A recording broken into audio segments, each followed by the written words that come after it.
Light was, the headlight was messed up, front bumper cover, the whole, well, the passenger fender and the door, like where it connects to.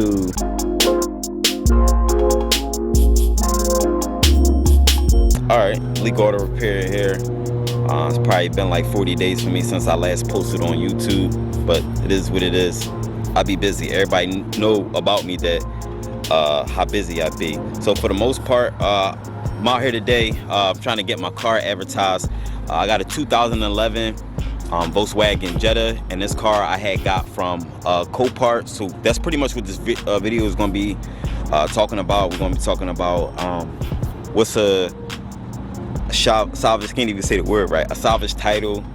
How do you go about, like in the state of Pennsylvania, what to look for? Should I buy it? People don't even know nothing about salvage cars. They just get scared as soon as they say our title salvage or whatever the condition is. Nobody want no business of the car. But let me get the focus in the background so you can see it. Yep, see it right there. All right, so I'm gonna flip the camera around and then we just gonna go to town. 2011 Volkswagen Jetta has 62,000 miles on it. I'm just gonna do a walk around on it, and we're going to talk about where it was hit. But yes, this is a salvage title. I got this car from Copart. Somebody I know has a broker's license, so I was able to, you know, get it from Maryland basically. And as you can see, this car has like a, I want to say like some type of pearlish color to it, like tannish pearlish a little bit, but it could have like an offset in color depending on where the light hits it. I got the color code, but I don't know exactly the name of the color exactly, but I'm just going to walk around the car so we can see. I got my hoodie covering license plate, so that's that. And just doing a walk around of the, you know, outside of the car for, you know, display purposes, and plus too, I'm trying to sell the car, so I want people, once I post this, I'm gonna, you know, post the link so that way they know where to, you know, look at the car if they want some visuals, pretty much, instead of just. The car was hit on this side, the front bumper, the hood was like bent up, like where the headlight was. The headlight was messed up, front bumper cover, the whole, well, the passenger fender and the door, like where it connects to, where the door meets the fender, like right in the middle, the door was like bent out a little bit, so the door got replaced. The suspension on the right front was busted.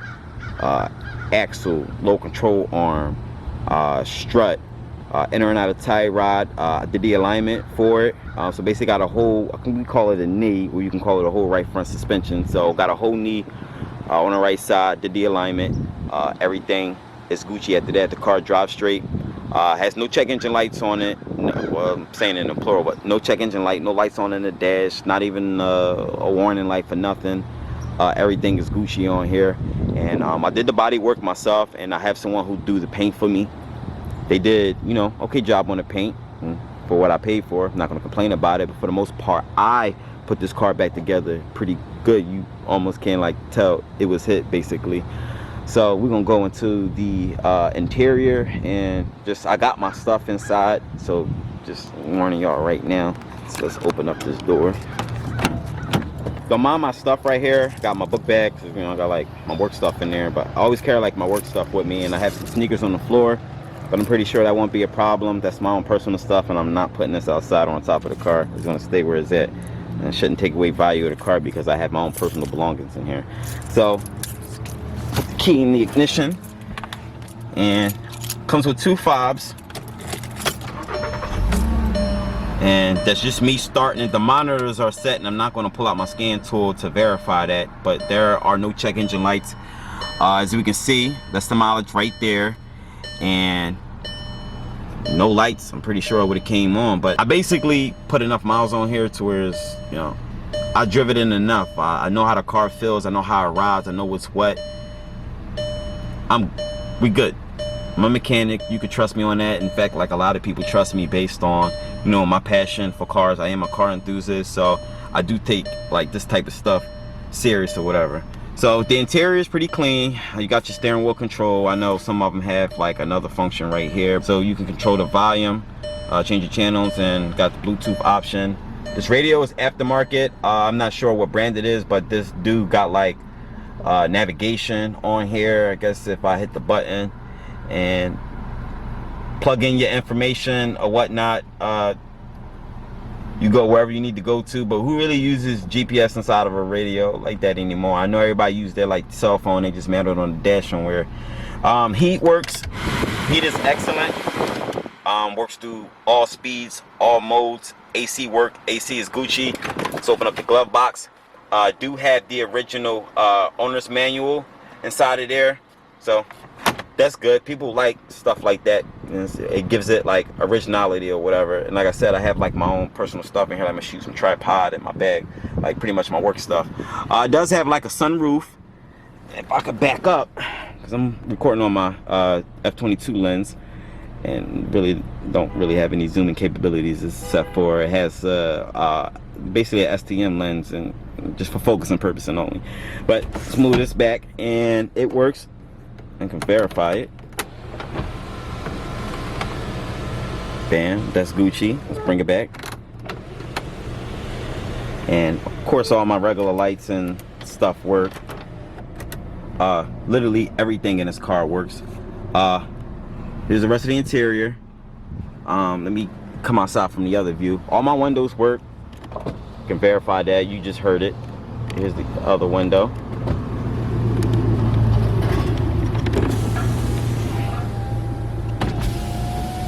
It's rolling back up. All of the windows are automatic. It's a one-time click. So once it's set and it's relearned and program, whatever it is, you're good.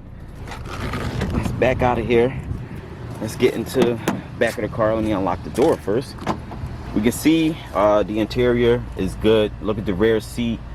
You can tell, I can tell, no one really rode in the back of this car because I don't see any wear marks in the seat or anything like that. No kids was in here, obviously, because you know kids like to make a mess with like stains in the seat. But the way I got this car didn't require a lot of cleaning, just like typical like vacuum stuff. Let me lighten this up so that way you can see the floor. Got your unlock button, your power outlet right there. There's an armrest, and of course you can access the trunk from the back. I'm just gonna lift this back up. Actually, I'm gonna put this back in here, but this is designed to come out. I guess I'm supposed to put this in. Here we go. Just like that. Pretty neat. Everything works as supposed to. Speakers work. I could turn on radio, but I don't want any thing where like YouTube bothering me, get on my nerves about copyrighted music, unless I'm playing my own music, which I could, but I'm not going to do that. But don't worry about the markings on the tire. That mark was like previously there. I guess that's how they tagged it at the auction, so wipe that off. But that doesn't mean anything. All of the tires are in good condition. If you got any questions about it, you can see how much life you got like in the tread. And I'm sticking my finger in here. I wish I had my tread depth gauge or even like a coin or something like that. I think I have like a coin. They say if you take a penny, I don't know that trick because I always use a tread depth gauge. I don't go use a penny, but I guess if it goes past, I don't know. Somebody quote me on that and leave the instructions on how to use a penny pretty much. I guess if it comes up to the head or over the head or whatever it is, then you got like life. So I don't know, but I stuck one in there. You know, to me, if I was to guess based off a tread depth gauge, it looks like it has like looks like a 7 or 8. It could be, I'm not exactly sure. Like I said, all the tires have life in them, and that's literally all the way around. I'm not going to walk around a car and check all of the tires. I am on time. The brakes, and I wish I can show you, and like maybe if I can like lighten that up, has like 50% of pad life in the front. And don't worry about the rotors looking like that because this car really don't drive. It doesn't even shake when you brake either, like Post say. But this car kind of like, I don't drive this car on the road. This is an investment. You don't literally drive your investment. Who do that? I mean, I know people who do it, but I'm not taking a risk of like messing up my investment, something happening, get into a crash or whatever the case may be. Is when I buy a car, I park it, I fix it, and I park it. Has rear drums in the back. I did peek it. Has an inspection hole, a plug in the back of the backing plate, and it looks like it has like 4:30 seconds left. I believe so, just from me eyeing it up. But I'm a state inspector of, in Pennsylvania, so I pretty much know these things by constantly looking at the same stuff over and over. And just to give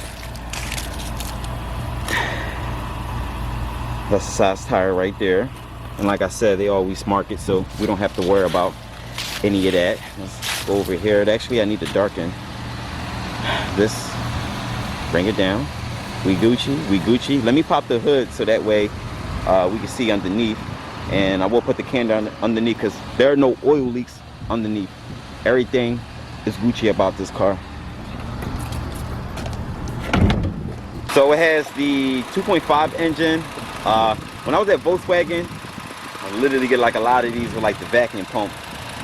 Will go bad. You get like oil leaking down on the ground, and you know, there's a couple things with this engine that have like common issues with, but we're not going to get into it. Engine has no oil leaks. Oil level is good. Oil quality is good. Has power steering fluid. Brake fluid is good. The battery is good. It's not even that old. Coolant, we Gucci on that. As you can see, my level look good. My belt is cool. The belts don't make any noises. None of that. Everything Gucci. Let me show you the trunk too. I got like a few things in the trunk, actually, like little stuff that, you know, we keep things in car that we're not supposed to. But let me see, actually see what's back there. Hold on. Everything's clean, and it comes with. Oh, I cuss. Get on my nerves. This proper shit. Oh, I just did. Spare tire, and got the kit, the jack, tools, everything you need. You Gucci. I mean, what else could this car could I say? So let's talk about the salvage part. So here's the thing about let me look into the lens. Here's the thing about a salvage car. So a salvage car basically so got this car from Copart auction. I don't know other auctions. They got IAA, or for the most part I'm familiar with Copart, and I know somebody who's able to, you can get in there publicly. You just got to pay X, Y, and Z fees. But I know somebody with a broker's license, and I can go out of state, wherever, to go get a car. Cool. So I got the car from Maryland. Cool. Salvage title from the state of Maryland. And basically, some people get turned away with salvage titles because they don't know nothing about it. They just think that, oh, this is a bad car, this is a messed up car. No, that's not like the case. Every car gets hit differently. Like when I'm looking for cars, I don't get cars where like the airbags are like deployed. No airbag deployed in this car. I also worry about like the pillars. Like when I say pillar, like this part right here, and it's all 4 points of the car, and if that's damaged, or yeah, if that's damaged, I won't buy it. I don't get any roof damage. I don't get cars with undercarriage damage. I'm able to, they can almost guarantee something, and the listing pretty much. I don't go for nothing that look like, I don't go for nothing that I wouldn't drive. Like I said, I watch the pillars. I don't want any damages in that. I don't do rear quarter panel damage. I like to get cars that got hit lightly, like in the front, like in the right front, or like in the front, something I could put a radiator support on. Who knows, like I bought like a Chevy Equinox. The whole front end was gone, the bumper was in the truck, and I was able to put some pieces together from the dealership or whatever, and I got everything back together. It was Gucci. At first, like, I ain't gonna lie, salvage titles do got me like a little iffy, but these cars can be registered. To me, the difference between a regular title and a reconstructed title is really like no different. So it all depends on how you want to value it. If you want a clean title, that's you, but you really can't take no loss on getting an R title. And I'm telling you that R title, you can get it insured, Progressive insured salvage cars, or reconstruct R titles. That's just one of the companies. I have Bristol West. There are other companies out there. Not every single company do R titles, but certain companies just literally just gave you a few. Pay your registration. Yeah, here's my process, because I'm trying to give it to you the best way I could. So when I bought a car, salvage title, you fix it up, and you take it to a tag. You don't have to take it to a, yes, you can take it to a tag place that does enhanced vehicle inspections or something like that, or who can get the salvage title flipped over to our title. You go through an inspection process, whereas of course they're going to test drive the car. They want to know what damages is done to the car. They want to know if it's fixed. Like I said, they're going to road test and make sure everything is good. The place I went to, they lifted the car up and checked the suspension, make sure everything was Gucci. They check, of course, your lights, typical lights, and it's like a pre-inspection on top of the state inspection you got to get. They make sure everything is legit, and once I put everything back together, everything is painted right, everything Gucci, then you pass your inspection, and then get your paperwork shipped off the PennDOT, and then wait you can get temporary registration and let you drive and everything. And then my registration came back like a week later for my truck I got from the auction. Once I got the damages fixed, I went to go get pictures taken, and I went to go get temp tags, and like literally the next week my actual registration came, so I was Gucci. And yeah, that's pretty much how the process worked. If I was you, I wouldn't let salvage titles like stray you away from like the whole idea of getting, you know, a car with an R title. My car, it all depends who you buy it from. I see people who buy shitty ass cars and then they be trying to flip them, and I'm like, I would never bought this car. I don't buy cars that got like a lot of damage, like substantial damages. No, it has to be hit like lightly to the point where it doesn't cost me a lot and it doesn't take me a lot to put it back together. I ain't gonna lie, there's a few things, it might be hard and bending and pulling and all types of, but as time go by, I buy equipment and spitting and stuff. I buy equipment, everything I need to do. The only thing I don't do is paint. I don't paint, that's not my thing. Like I said, if it's dented up, bend it up, whatever, I can fix it. That's me, mechanically. Don't get none that got frame damage. I don't buy cars that got frame damage. I buy cars where people ask me what was wrong with it, I'll tell you, I put a fender and a door on it and that's it, or whatever. It all has to be light stuff that are repairable. My cars, compared to somebody who has a clean title, for the most part, watch out what you buy. Don't get nothing that's been hit all crazy, or is something that you can notice right away. If it makes you feel iffy about something, definitely go get it. If you know somebody who sell like salvage cars all the time, say like me, you can know that they get the good ones, they don't get the bad ones. So it's always a good and bad. So to me, a clean title car could come good and bad. A R title, it could come good and bad. It all depends on, it comes down to what type of damage it got. Like I said, I don't play with cars that got frame damage. If the pillars is damaged, I don't really like quarter panel. If it got, actually I got a 2009 Jetta, and from Copart, and it got hit in the back, like the trunk bed was pushed in, and I was able to straighten the trunk bed out without doing anything like extra or whatever. So it all depends on it. Let's just say if that car had pillar damage coming up high off the trunk, I wouldn't have got that car. But it only had like just where the trunk area and the trunk bed was, it only had damages there, so I could play with that. I'm trying to figure out what else you could look for or whatever. You can get good cars with low mileage from the auction. For this car, for instance, this is 2011, we in 2020, and this car got 62,000 miles. I know plenty of cars, plenty of MK6 Jettas out here, they got way more mileage than this. They run like shit.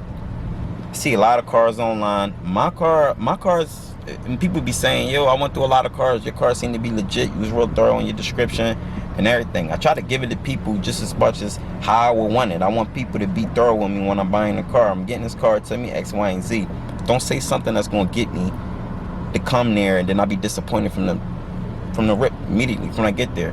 So I try to, that's why I did this video, because I want people to see the car in and out. I don't want people asking me too many, retarded questions, rhetorical questions.